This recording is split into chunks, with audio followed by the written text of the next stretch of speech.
Innal hamdalillah nahmaduhu wa nasta'inuhu wa nastaghfiruh wa na'udzu billahi min shururi anfusina wa min sayyiati a'malina may yahdihillahu fala mudilla lahu wa may yudlil fala hadiya lahu.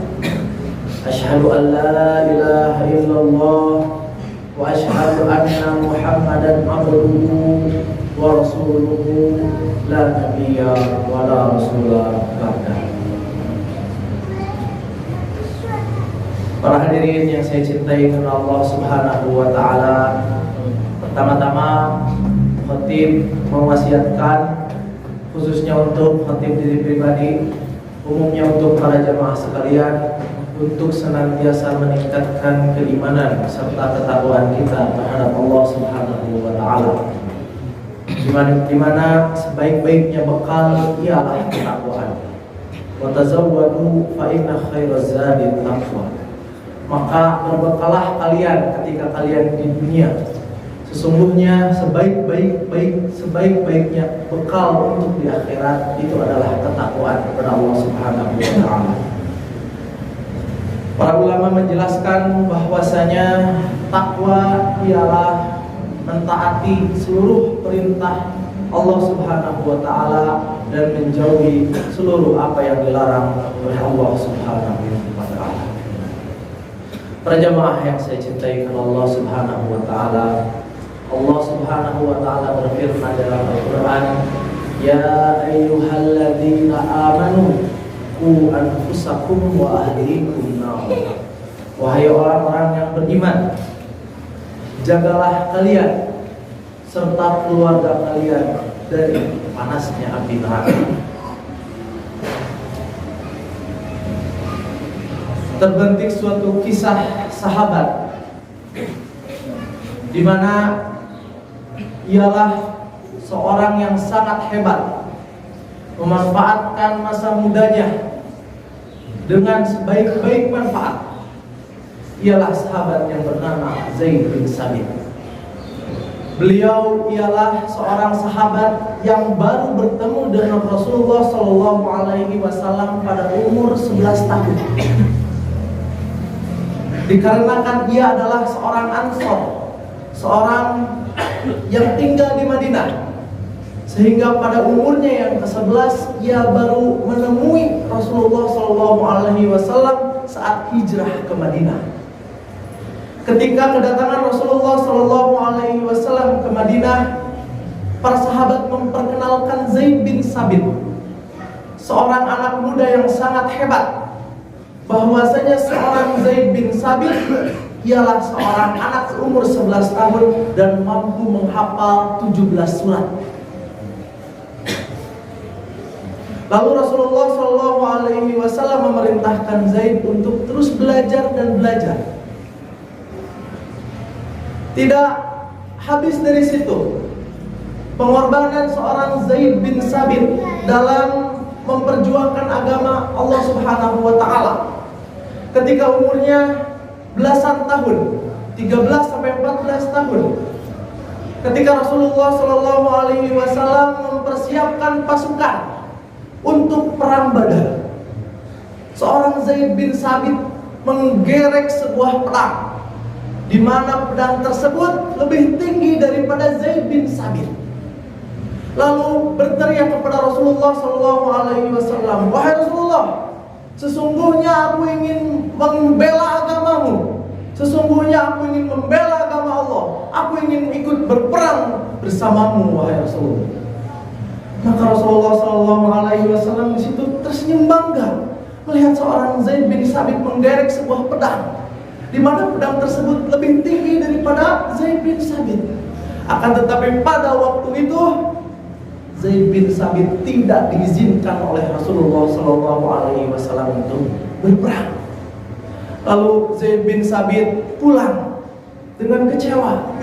Akan tetapi kekecewaan itu bisa terbalaskan dengan ia menghafal Al-Quran. Tidak mau kalah, saat Rasulullah SAW menyiapkan perang Uhud, Rasulullah SAW menyiapkan barisan-barisan mujahid orang-orang muslim pada saat itu. Zaid bin Sabit bersama 7 temannya mendatangi Rasulullah SAW. Mereka meminta izin kepada Rasulullah untuk ikut berperang. Mereka meminta kepada Rasulullah, wahai Rasulullah, lihat kami sudah berkelompok, kami sudah banyakan. Apa alasanmu untuk tidak mengizinkan kami untuk ikut berperang? Lalu Rasulullah SAW melihat mereka, tersenyum bangga. Lalu Rasulullah SAW memerintahkan mereka dan bertanya kepada mereka, apa perbekalan kalian ketika kalian berperang di jalan Allah? Maka majulah sahabat yang bernama Rafi bin Khadij. Lalu seorang Rafi memperlihatkan sebuah tombak. Wahai Rasulullah, sesungguhnya aku ini bisa melempar tombak ini pas tepat di depan pohon yang engkau lihat. Lalu saya akan melemparnya pas di tengah-tengah pohon tersebut. Dilemparkanlah tombak tersebut, lalu menancap di tengah-tengah pohon tersebut. Lalu Rasulullah SAW mengizinkan Rafi. Maju lagi sahabat yang lainnya yang bernama Samurah bin Jundub. Saat maju, ketika ia ingin melempar sebuah tombak, kata para sahabat, sesungguhnya seorang Samurah lebih hebat daripada seorang Rafi. Maka Rasulullah SAW tersenyum bangga dan mengizinkan Samurah bin Jundub. Setelah itu, 5 orang sahabat lainnya hanya bisa melihat pedang dan melihat panah yang mereka bawa. Mereka tidak bisa menggunakannya. Lalu Rasulullah SAW tidak mengizinkan 5 sahabat tersebut untuk ikut berperang. Tidak habis dari itu, seorang Zaid bin Sabit pulang.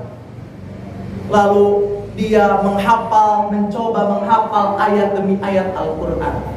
Di mana cara menghafal seorang Zaid bin Sabit itu ialah menghafal 10 ayat Al-Quran. Setelah ia hafal, lalu ia amalkan. Sebelum ia bisa mengamalkan ayat tersebut, maka ia tidak akan maju ke ayat selanjutnya. Seorang Zaid bin Sabit, jika ia tidak bisa mengamalkan 10 ayat yang ia hafal, maka ia tidak akan pernah menghafal 10 ayat selanjutnya. Bagaimana kecerdasan dan kehebatan seorang Zaid bin Sabit. Seorang Zaid bin Sabit diperintahkan oleh Rasulullah SAW, wahai Zaid, sesungguhnya engkau adalah anak muda yang sangat cerdas. Lihat orang-orang Ibrani, mereka tidak mahir dalam bahasa Suryaniyah. Suryaniyah itu adalah bahasa Ibrani. Aku ingin engkau mempelajari bahasa Suryaniyah. Aku tidak percaya bahwasanya orang Yahudi bisa mempelajari bahasa Ibrani itu sendiri. Maka tidak cukup lama waktu untuk seorang Zaid bin Sabit. Ia hanya menghabiskan waktu 17 hari untuk bisa mempelajari bahasa Ibrani. Selain ia bisa menghafal bahasa Ibrani, ia juga bisa menulis surat-surat dari orang Ibrani. Aksara Ibrani sudah ia kuasai. Maka di situ Zaid bin Sabit menjadi sekretaris Nabi Muhammad SAW. Seorang Zaid bin Sabit menjadi dan memiliki gelar, yaitu adalah penanya Rasulullah SAW.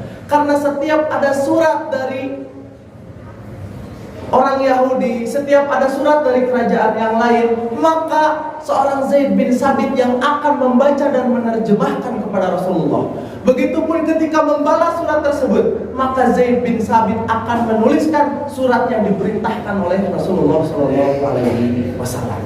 Padahal umurnya masih sangat muda pada saat itu.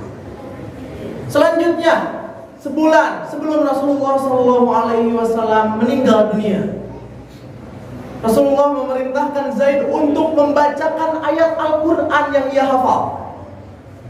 Ayat demi ayat ia bacakan. Terus sebulan sebelum Rasulullah SAW meninggal, lalu Zaid bin Sabit membacakan ayat demi ayat yang ia hafal, sehingga ketika ia salah mengucapkan ayat tersebut langsung dibenarkan oleh Rasulullah SAW.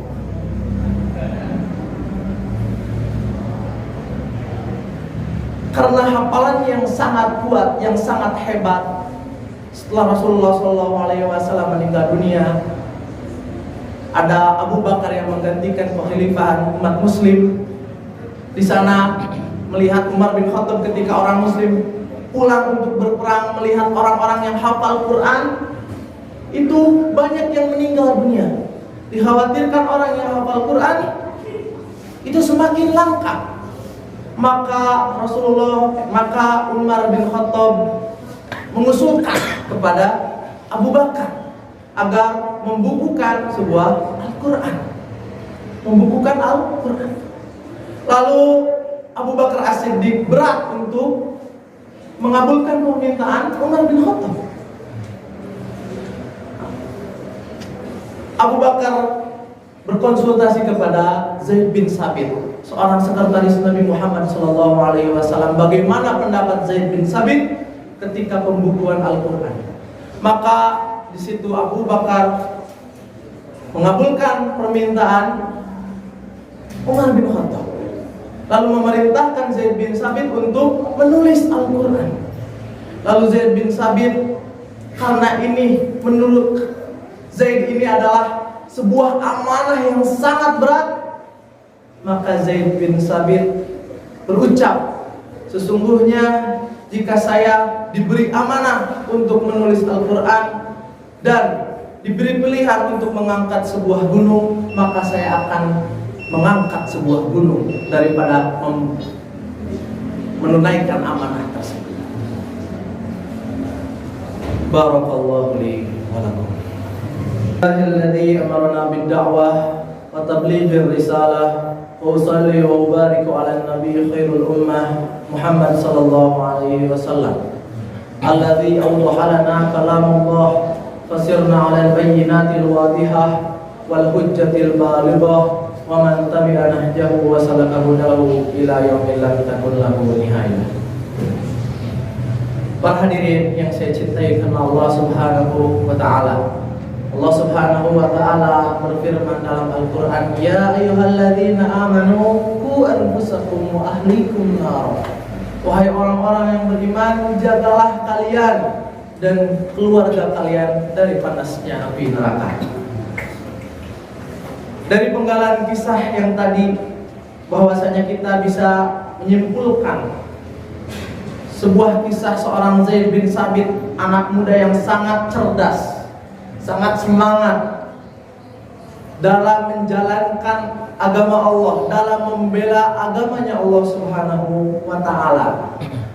Maka dari itu sudah sepatutnya kita sebagai masyarakat, sebagai umat muslim, ketika melihat seorang anak, ketika melihat masyarakat kita, khususnya anak-anak, ketika